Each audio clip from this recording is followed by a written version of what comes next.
நீங்க வாங்க போற அபார்ட்மெண்ட் குவாலிட்டியா தான் கன்ஸ்ட்ரக்ட் பண்றாங்களான்னு தெரிஞ்சுக்க நான் சொல்ல போற 5 டெஸ்ட்டை இப்பவே எடுத்து பாருங்க.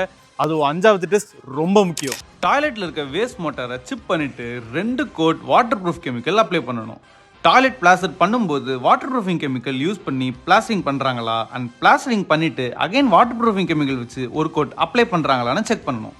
இல்லைனா வீட்டில் டாய்லெட்ல இருந்து வால்ல வாட்டர் சீப்பேஜ் ஆக வாய்ப்பு இருக்கு. காலம் அண்ட் பீம் ஜாயின் ஆகிற இடத்துல மெஷ் வச்சு பிளாஸ்டர் பண்றாங்களா செக் பண்ணணும். ரெண்டுத்தோட தெர்மல் கோஎஃபிஷியன்ட் வேறன்றதால மெஷ் வைக்கலனா ஜாயிண்ட்ல இருந்து கிராக் ஃபார்ம் ஆக வாய்ப்பு இருக்கு.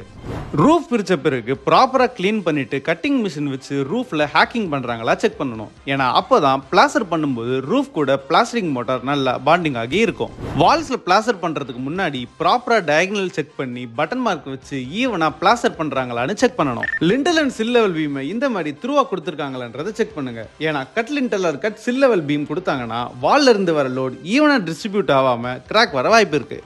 அடுத்த வீடியோல அடுத்த 5 டெஸ்ட் பத்தி பார்ப்போம். அதனால தான்